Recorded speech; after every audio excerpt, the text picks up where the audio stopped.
하나님 말씀 가운데 이 사도행전 말씀을 통해서 깨닫는 것 가운데 어제 저녁에도 수요일 날 저녁 때 말씀을 전했지만은 선교는 성령님이 하시는 것이다. 하나님이 하시는 것이다. 그 마음을 마음 가운데 늘 생각하시기를 바랍니다. 우리가 하는 것은 눈으로 보이는 것 같지만은, 우리가 하는 것 같으면 보이는 것 같지만은, 그러나 그 마음의 중심을 움직이시는 분은 바로 성령님이시다, 하나님이시다 하는 사실을 기억하시기를 간절히 축원합니다. 그러니까 선교의 열매는요, 하나님이 영광을 받으셔야 될 줄로 믿습니다. 우리가 영광 받는 것이 아니고 하나님이 영광 받으시면 되는 거예요. 주님이 영광 받으시면 되는 거예요. 교회 목회도 하나님이 하시는 거예요. 성령님이 하시는 거예요. 하나님이 일하신다 하는 사실을 생각하시고, 우리가 아무리 열심히 노력한들 하나님이 하시는 것을 따라갈 수가 없어요. 완벽하게 하시는 분이 하나님이시에요. 그래서 하나님 우리 선교하는데 하나님 이끌어 주시옵소서, 인도해 주시옵소서. 하나님 은혜가 아니면 우리가 선교하기가 어렵습니다. 도와주시옵소서. 그렇게 기도하시는 주의 종들이 되시기를 간절히 축원합니다. 1900년대까지 이슬람 지역에 선교사 보내는 게 참 어려웠어요. 유럽 지역에서. 그래서 이슬람은 아예 그 지역은 선교사 보내는 걸 아예 포기했던 것이라고 볼 수가 있습니다. 그런데 하나님이 역사하시니까 이슬람 땅에도 복음이 증거되기 시작했어요. 하나님이 일하시는 것을 볼 수가 있습니다. 그들이 이란 지역에 있는 사람들 가운데는 거기서 기도하다가 꿈속에서 예수님 만난 사람들도 있어요. 그런 역사가 자꾸 일어나더니 말이죠. 어떤 일이 최근에 벌어졌냐면 필리핀에서 그 이란 이슬람 지역의 쿠웨이트 지역에 가서 가정부로 일하시는 분들이 말이죠. 예수님 참 믿었던 분들이 은혜를 많이 받아가지고 거기서 이제 일하면서 말이죠. 그 주인이 사람들한테 복음을 전한 거예요. 얼굴 모습이 다르고 기쁘고 은혜 받고 주님과 함께 동행하는 모습을 보이니까 이 사람들이 그 전에 듣지 못했던 하나님의 말씀 들으면서 은혜 받고 변화돼 가지고요. 그래서 교회가 됐어요. 겉으로 드러나서 우리가 교회에 예수 믿습니다 그렇게 하지 못하지만 가정에서 예배를 드리는 거예요. 그래서 그렇게 하나님이 일하시는 것을 보게 됩니다. 그러면서 또 역사가 나타나는 것은 그 사람들이 그전에는 그 여자분들이 말이죠, 가서 교회 다니고 예배 다니면 어려움 당하고 또 그랬지만은, 근데 점점 이게 개방이 되기 시작해요. 어느 나라의 그 이슬람 지역의 왕이 우리도 종교의 자유가 있습니다 하고 기독교 예배 드리는 것을 이 왕이 말이죠, 개혁적으로 한다고 해서 예배 드리는 것을 허용을 해버렸어요. 물론 많은 사람이 예배 드리지 않지만은, 그러나 그것도 큰 변화인 줄로 믿습니다. 요즘에는 말이죠, SNS를 통해서 우리 핸드폰을 가지고 세계 정보를 한순간에 다 취할 수 있잖아요. 그 전에 듣지 못했던 것들을 하나님의 은혜 가운데 듣게 하시는 것을 볼 수가 있어요. 이야, 이거 하나님이 하시는 거구나. 이 세상에 그동안 자신들이 믿었던 이슬람이 뭔지 몰랐다가 IS의 행태를 보면서 IS가 얘기하는 내용 가운데 쿠란에 다 있는 내용이 있잖아요.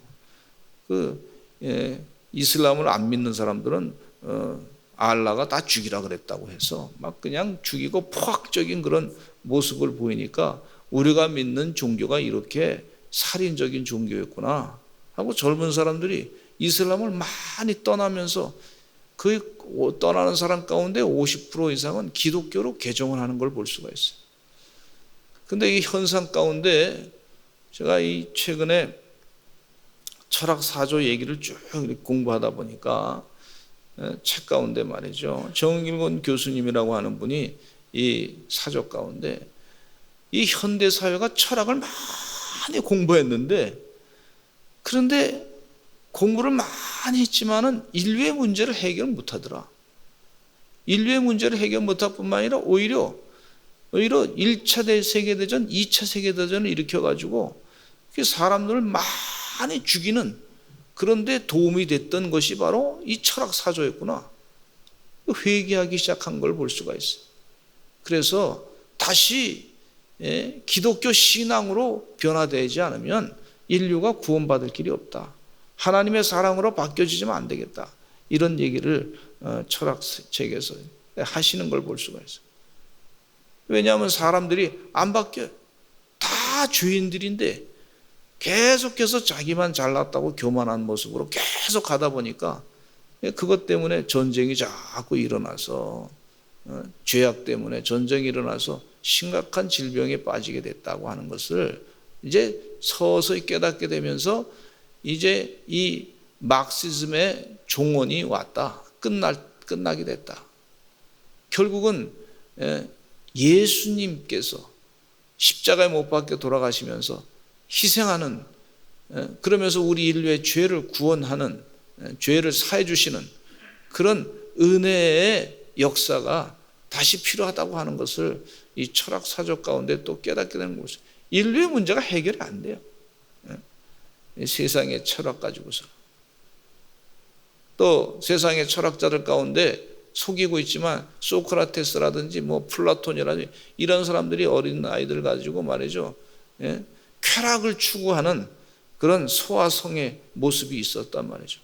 그런 문화 가운데 사람들이 많이 살고 있었을 때, 그때 당시에 그 철학 사조가 거기에 사람이 다 잘났다고 했는데 결국 나중에는 말이죠, 세상적인 그런 타락한 모습을 그대로 보이면서 살고 있는 것이, 이것이 세상 철학자의 모습이다 하는 것을 볼 수가 있단 말이죠. 거기엔 희망이 없어요. 오직 예수 그리스도의 복음 외에 우리가 구원받을 길이 없다고 하는 사실을 깨닫게 하시는 그런 역사적인 철학적인 그런 흐름을 볼 수가 있습니다. 주의 은혜 가운데 담대하게 복음 전하시는 하나님의 귀한 종들이 되시기를 간절히 축원합니다. 근데 이 하나님이 지금 그것을 다 역사 가운데 깨닫게 해주시면서 이 세상을 하나님이 움직이신다고 하는 사실을 자꾸 더 깨닫게 해주시는, 놀라요. 근데 선교는 하나님이 하신다. 전도는 하나님이 하신다 하는 사실을 오늘 본문 말씀 가운데 더 깨닫게 해주시는데, 이 26절에 보니까 주의 사자가 빌립에게 말하 이르되 일어나서 남쪽으로 향하여 예루살렘에서 가사로 내려가는 길까지 가라 그랬어요. 그 길은 강야라. 지금 주님의 사자가 빌립에게 전하기를, 가서 복음을 전하라 그런 얘기죠. 주의 사자가 지금 빌립에게 요청한 것이 가서 돈 벌어라 그런 거 아니잖아요. 너 가서 거기 가서 무슨 뭐 세상에 유학을 가서 공부하라. 또 세상에 가서 거기 가서 너 빌립에게 지금 얘기한 것이 가서 거기서 뭐 너 즐길 거 잘 즐겨라. 뭐 그렇게 명령하지 않으셨어요. 거기 가서 복음을 전하라 그런 얘기예요. 이게 주님의 사자가 하는 일은요, 복음을 전하라. 사도 바울이 복음을 전하기 위해서 소아시아 지방으로, 아시아로 복음을 전하려고 애를 쓰고자 가르고자 애를 썼는데 자꾸 안 됐어요. 환상 가운데 마게도나 지방의 한 청년이 우리를 와서 좀 도와달라 그 꿈을 꾸고 난 다음에 사도 바울이 곰곰이 묵상하다가 그곳에 가서 복음 전해야 되겠다 깨닫고 그곳에 가서 복음을 전했던 걸 볼 수가 있습니다. 그래서 유럽 지방이 먼저 예수 믿게 되고 구원받는 역사가 있게 됐어요. 하나님의 크신 계획이 그 가운데 있는 걸 볼 수가 있습니다.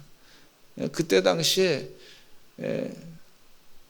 하나님께서 역사하셔서 아시아 지방으로 먼저 복음을 전하게 됐으면 우리가 먼저 복음을 받아가지고 또 유럽 지방으로 또 복음을 전도하게 됐으리라 그렇게 생각합니다.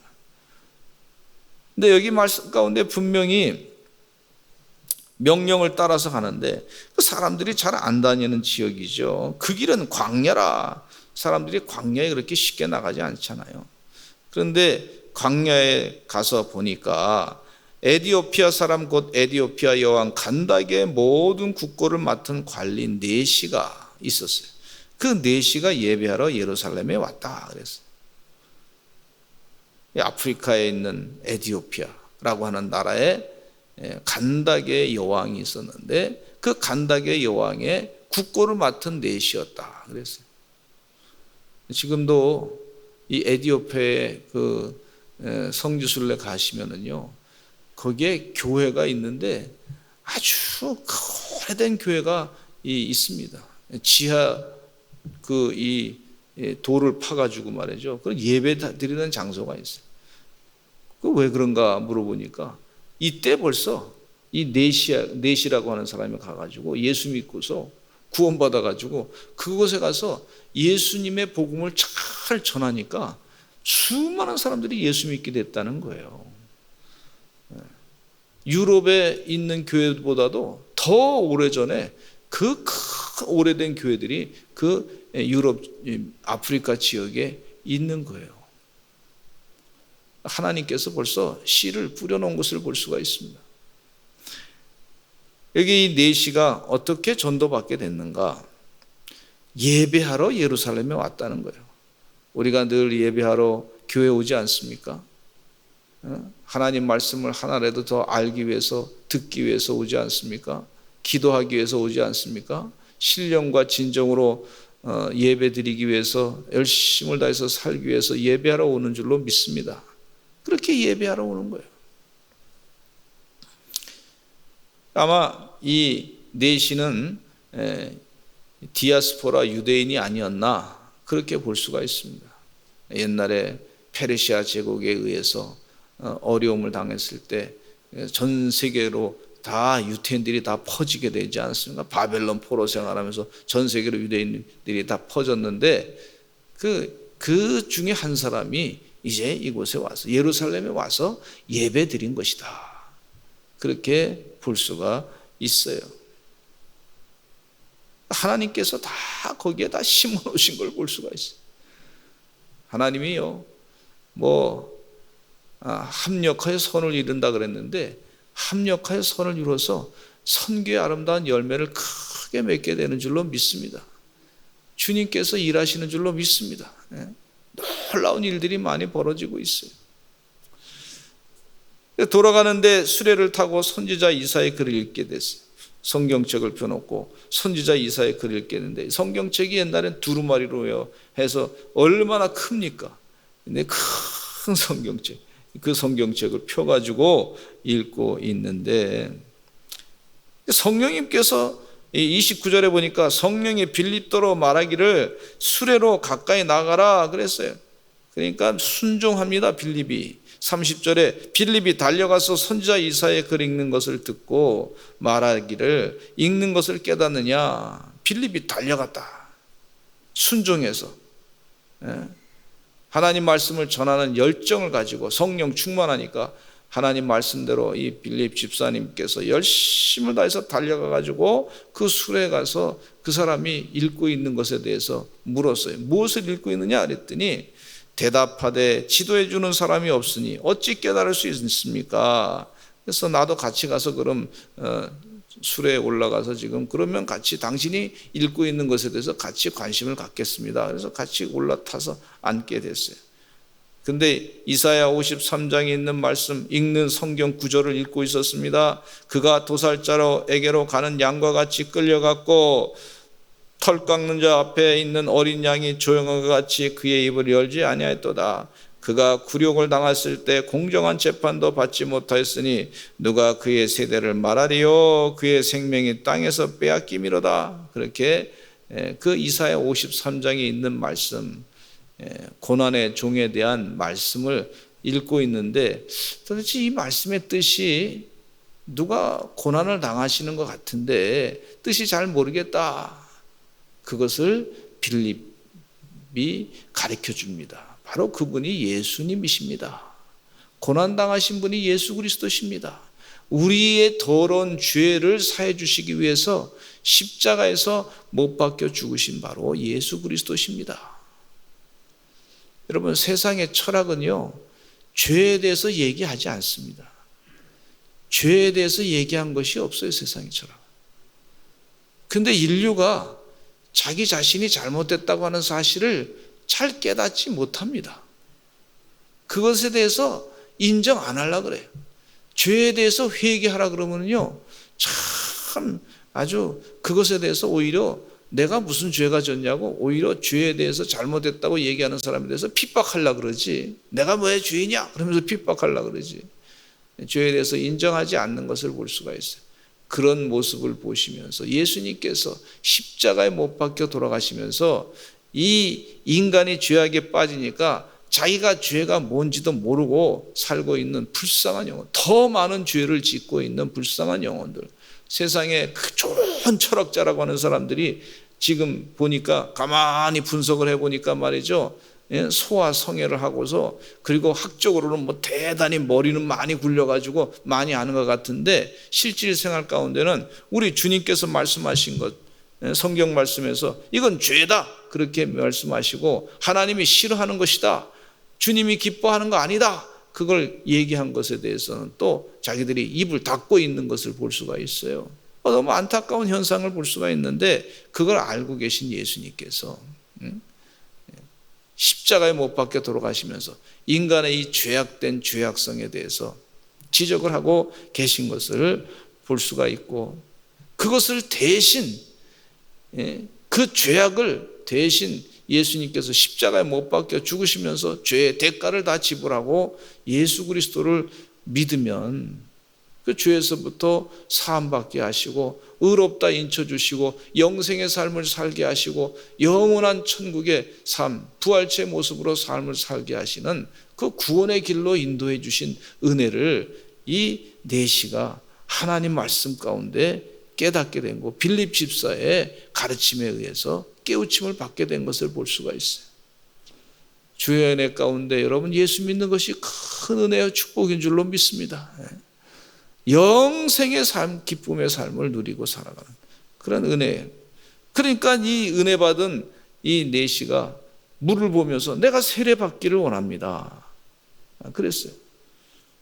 빌립이 명해가지고 수레를 멈춘 다음에 빌립과 내시가 둘 다 물에 내려가서 세례를 빌립이 이 내시에게 베풀었습니다. 우리 39절 같이 읽어보겠습니다. 시작. 둘이 물에서 올라올새 주의 영이 빌립을 이끌어간지라 내시는 기쁘게 길을 가므로 그를 다시 보지 못하니라. 그리고 빌립은 아소도에 나타났다 그랬어요. 세례를 마친 다음에 그 다음에 물에서 올라오니까 주의 영이 빌립을 이끌어갔다 그랬어요. 그리고 아소도에 나타났다. 하나님의 영으로 이끌림 받는 선교가 되는 줄로 믿습니다. 이 선교는 성령이 하시는 거구나. 하나님이 하시는 거구나. 주님이 하시는 거구나. 예수님이 하시는 거구나. 우리는 교회는요, 순결하기 위해서 주의 거룩한 신부로 순결하기 위해서 회개에 자꾸 하면서 잘못된 것을 깨닫고 회개하고 순결하게 서서 주님의 뜻대로만 감당하게, 주님의 일을 감당하면, 맑은 영을 가지고 주의 일을 감당하면 선교는 저절로 하나님이 하시는 거구나 하는 것을 깨닫게 되는 줄로 믿습니다. 선교를 그래서 하나님이 다 하시는구나 그래서 우리가 손 놓고 있는 게 아니라 주님의 명령을 따라서 하나님 어떻게 오늘 전도할까요? 하나님 어떻게 일할까요? 지혜 주시옵소서. 하나님, 내 힘으로 되는 거 아닙니다. 하나님의 도우심으로 됩니다. 이렇게 고백하고 선교하시는 우리 하나님의 귀한 종들이 되시기를 간절히 축원합니다. 주의 지혜로 일하게 되는 줄로 믿습니다. 우리 다 같이 통성으로 기도하겠습니다. 성령님 충만하게 역사해 주시어서 우리에게 선교의 사명을 잘 감당케 해주시고 빌립 집사를 통해서 에티오피아의 간닥의 여왕의 국고를 맡은 내시를 하나님 전도했던 것을 볼 수가 있습니다. 하나님 도와주시어서 때를 얻든지 못 얻든지 전하게 해주시고 또 하나님 은혜 가운데 이 생명의 복음, 영생의 복음을 잘 전해서 세상 가운데 죄악에 빠진 불쌍한 영혼들 하나님 일으켜 세워 주시옵소서. 간절하게 기도하시다가 나라를 위해서 기도하시고 영혼을 위해서 기도하시고 천하보다 귀한 한 영혼을 위해서 기도하시고 그래서 변화시키는 역사 있게 해달라고 간절하게 기도하시는 시간 되시기를 간절히 바랍니다. 우리 다 같이 주여 삼창하시고 통성으로 기도하겠습니다. 주여 주여